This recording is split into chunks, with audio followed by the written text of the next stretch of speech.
around the block, ran away from home, I ain't going back. There ain't nothing for me there, I swear. All right, here we go. Episode 1 of my bikepacking experience. Trying to make it to Oklahoma from Florida on this bike right here. I think the way I want to do this is every 3 days or so, I will check back in, make a new video with, you know, things that have happened within those days, interesting stuff that I came across and whatnot. And I think at the end of every video, I will share something that I've learned while traveling, either on this trip or before throughout my life. So yeah, let me talk to you about the bike, and then I will get riding and start showing you some stuff. Okay, so here's the bike. It is a Cannondale. I believe it is a 1967. Yeah, the only thing original is the fork and the frame. Everything else had to be replaced. Yeah, so down here I'm running a 42, 22, I think 32 sprocket setup. I don't know the rear, but it's a 9-speed. Yeah, everything on here is Shimano as far as the shifters go. And then I have these butterfly bars, really liking them. I've put my hands all over them, very comfortable. Up here, I just have like a little crate system going on, kind of like a catch-all for all my dirty underwear and shit, or stuff that's kind of just drying out. And then I have this little frame bag, keeps my portable charger in there and some quick tools. Liking that setup, working so far. Back here, I have my backpack on top, and then 2 of these pannier bags that I picked up. Don't know the storage on the panniers. They're probably between 15 and 20, but the backpack is a 28-liter bag. Really liking it. Good setup.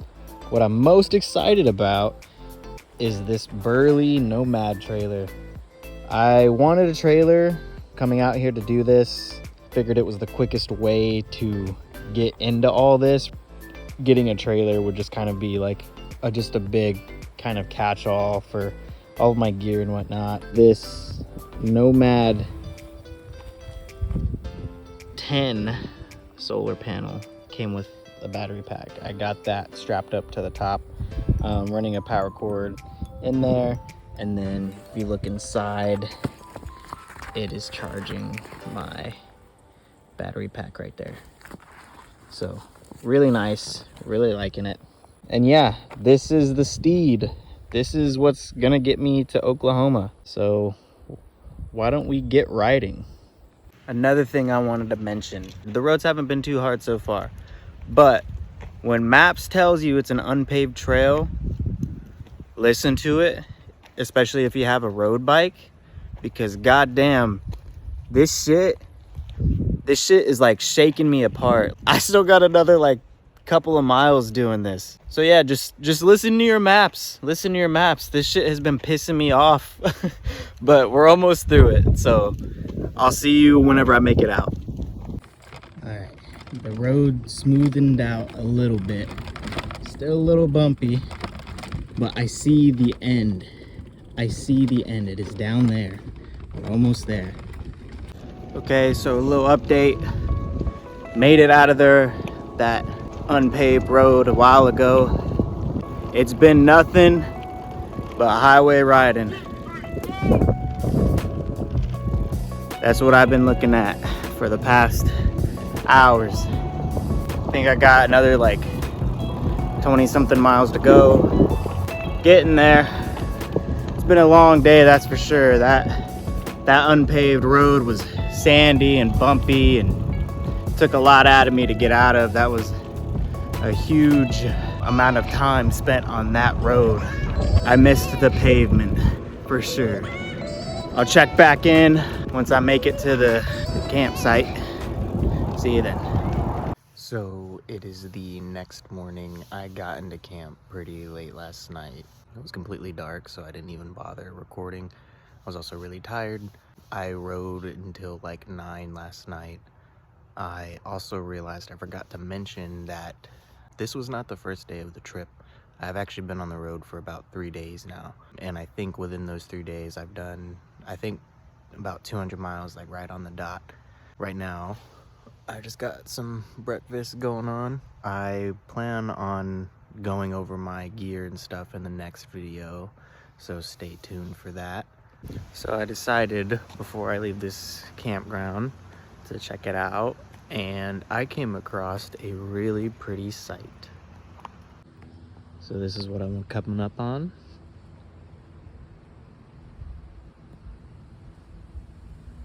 It's beautiful. And there's a boardwalk. Let's check it out. Also, look at the bike sitting there all pretty. Look at that. Good looking.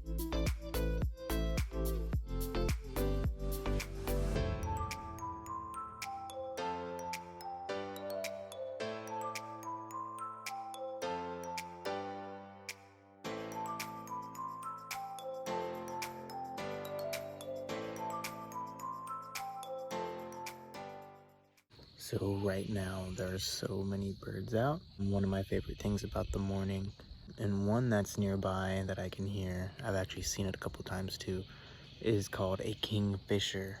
They have this really cool like navy blue color, and they have this mohawk that they can like put up and down. Like, it's pretty crazy. Wish I had a better camera that I could show you guys, but I think I'm already realizing that vlogging in these settings is pretty hard because you kind of just want to be in the moment and not with a phone in your hands. You know, deciding what to show you guys and what not, just so I can also be present here as well. But it's really beautiful here. So I got some friends with me. It's always pretty scary walking by these birds because they're big. Fucking huge. Oh, look at that one.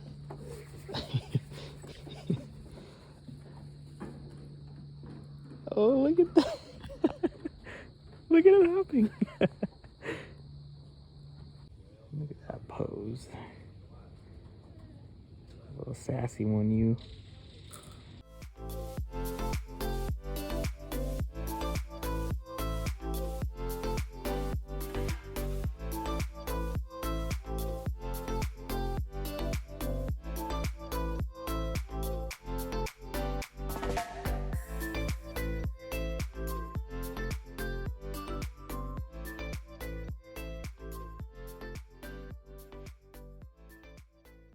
So I think here's where I'll end it.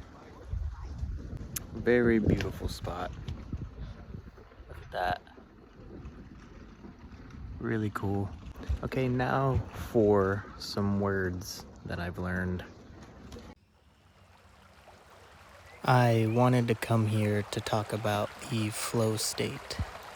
This is something we are all capable of, and it happens when you're either creating a piece of art, making music, playing sports, anything you love really. It is that moment when you turn your brain off, you stop thinking, and you're just doing. Just like we have a flow state, so does water. Water's true strength doesn't come from its crash. It comes from its flow, its constant flow of energy. That's what creates erosion, and that's what moves rocks out of the way. The path that water chooses is the path that water will stay on. Of course, unless interrupted by an outside force. But water always wins. You will never be prepared. you can do this and that, but at the end of the day, there's going to be something that throws you off course, something that you're going to crash into, and that's okay. But take time, step back, and realize that you do not have to keep crashing into it. You can flow through it. You can figure it out. It just takes effort. And just like water always wins, as long as you apply effort, you will too. Thank you so much for watching. I hope you enjoyed it, and I'll see you in the next one. Goodbye.